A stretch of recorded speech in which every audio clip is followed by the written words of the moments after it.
Now today, the 1st of December, is World AIDS Day. And I have here with me Caroline Adona Daga. She is the Program Officer, National AIDS and STI Control Program.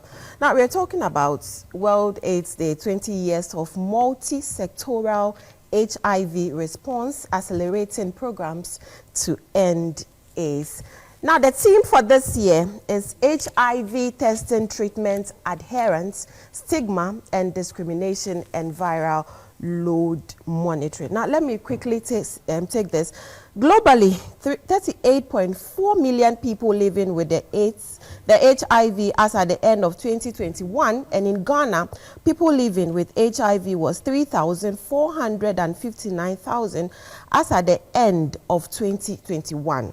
32% are males and 68% are females. Now, this morning, we're going to be talking to her. Good morning to you, Caroline. Yeah, good morning. And good morning to your cherished listeners. Right. Thanks so much for joining us. How are you doing? I'm doing well. We bless God. Today is World AIDS Day. I just read out the theme. Why did you decide on that theme? Yeah, we decided on that because HIV now has moved away from being a health problem. It's a public health problem now. It affects everybody. And for us to really be able to end our AIDS by the year 2030, as we hope to achieve, we need all hands on board. We need all ministries, departments, public sector, private, everybody to get involved in the fight against HIV and AIDS. It is only through that we'll be able to. But it looks like we are already doing our best, or it's not enough. Yeah, we are doing our best, but it is not. It is good, but it's not good enough. But we have targets to meet and achieve. Okay. Right. If we have to end AIDS, and we are working towards achieving our 95 targets. Okay. We are the first 95 which has to do it. I mean, people who are HIV positive knowing their HIV status by the end of 2030 now, we are at 72%, meaning that we still need many more people to get tested, okay? And then we also want that we put at least 95% of those who know their status on treatment, okay, and then retain them in care. We are 99%, we have achieved 99%. But then, viral suppression is key in managing HIV because a population of people living with HIV who will no longer be able to transmit to others, which then serves as a way of preventing HIV infection. Right. Then we are at 99% today. So it means that there are still gaps that we have to achieve. Yeah, so that 2030 is just at the corner. And if we don't get all involved in terms of finance and all support in all ways, I mean, then it may be a mirage. I see. Now, from my introduction, it seems like females are the major persons infected the most. 68%. That's quite alarming as compared to that of men. Is there any reasons? Yeah, I mean, you are right. When it comes to that issue, you know, females are more vulnerable. Vulnerable in the sense that our biological makeup. You take the genital tract of the female, you see that it's a very wide area, okay?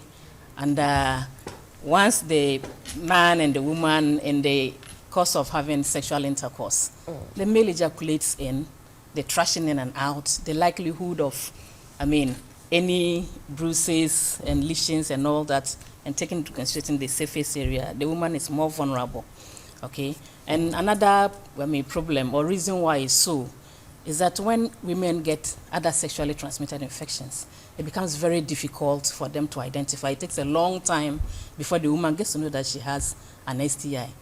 And having another sexually transmitted infection predisposes or makes that woman vulnerable to getting HIV. But the men, you know, the outer part of the male sexual organ, which is the penis, excuse me to say, it's made of skin, and that skin is a protective, it's a form of protection. Once it's intact, then it protects that man. The only opening in the male genital organ is the opening for urine and when the man is ejaculating.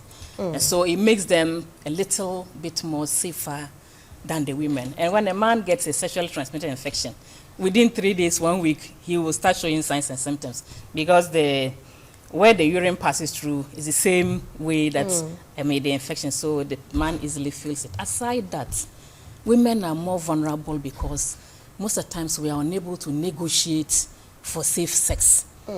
Okay, we find it difficult telling men that you have to use condom and you have to use it because this part of our world, it appears to be a male-dominated, it's a man's world.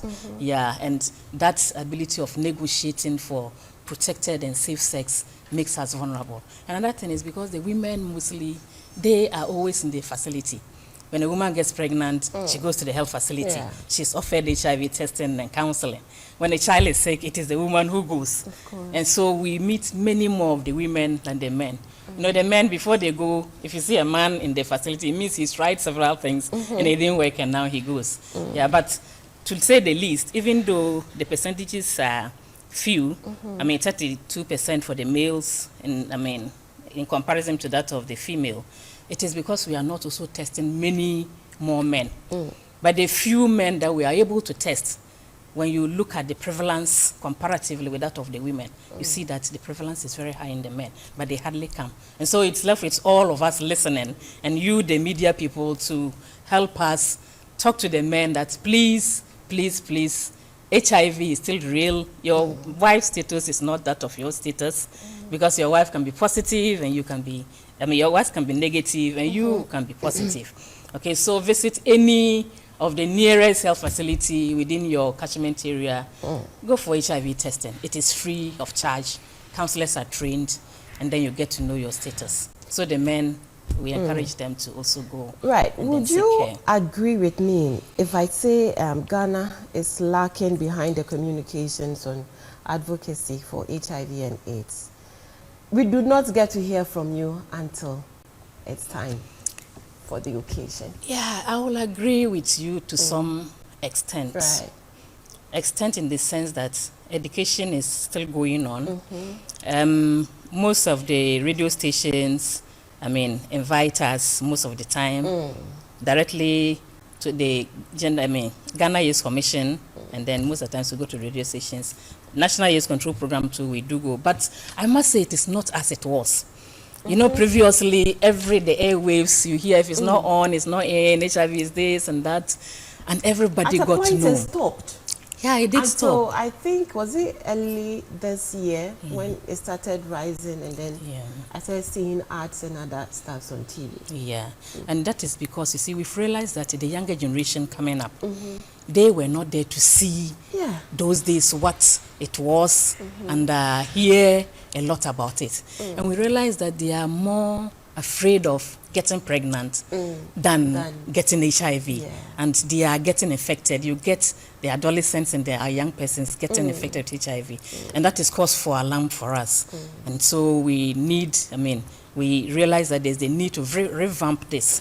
But of course it has to do with funding and all that. Usually radio stations, if you don't invite us willingly, then it means there has to be money paying to get the airtime and all that. So I use this, your platform, to encourage you yourselves to help us. We are saying it's about multi-sectoral. We want all hands on board. Give us the opportunity so that we'll be able to at least educate the populace so that together we can end AIDS by the year 2030. Right. Let's talk about the rural areas. People who do not have access to television sets and radio. How do you communicate to them on this day? This day, you know, if they don't have, in fact, radio stations now everywhere, but of course it's not everybody who has it. Some do not have access to electricity. So what we do is we have healthcare providers. Go in round. Every remotest village in Ghana, we have community health nurses. We have CHIPS compounds. And usually when it is getting to this point, it's not just a national program. You know, once it's launched on November, the 1st of November, every region, every district, every sub-district now take it up, to continue. And you see that they now go out asking people targeted testing for people to test to know their status and all that. Because they're always in the community. They meet the men, they meet the women, they organize their best and all that. So that's how we get to those people. Okay. Right. So what is HIV testing? It looks like now it's not scary. First, when you hear, hey, like HIV, there's this fear, but now I say the fear is not there anymore. Yeah. In fact, the fear is no longer there because now we see people living with HIV, living normal, productive, healthy, normal, healthy lives. Yes. And that is the goal of people getting to know their status and going on treatment. Right. Okay. So it's no longer a big deal. Those days, once you test positive, then it means it's a death sentence. Yeah. We have moved away from that. We've chalked some strides, and now you can live with HIV productively. Even women can have children, negative children. Yeah. They can get married and then live with their partners and then live productive lives. And once they take treatment, they are okay and good to go. Okay, so it is no longer scary. HIV testing, when you talk of HIV testing, it's just you going to the health facility for a test to be done to know whether you are HIV positive or you don't have HIV. Okay, and if the person doesn't have HIV, if the test reveals that there's no HIV in the blood, we encourage, we counsel that person to live positively, do the things he or she has been doing to get to be negative so that that person doesn't become positive. Okay, because if you look at our prevalence, if you take 100 here, you are likely to get only 2 of them testing positive for HIV. Okay, so we want to, even though we want to put the 2% on treatment, we have a greater mandate to continue to stay negative. So please, testing is key. That is the beginning of everything. Okay, go. Today is World AIDS Day, and as we celebrate this day, the essence of it is for us, at least, to get tested. No, to create awareness. First of all, for people to know that HIV is still real. It's real. People are getting infected every minute, every second. And it's also for us to support those who are living with HIV. Right. And not just those two, also to remember the lives that have been lost through AIDS-related conditions. We don't want anybody dying of AIDS in this era, because you can live. You listening, if you don't know your status, please get tested today.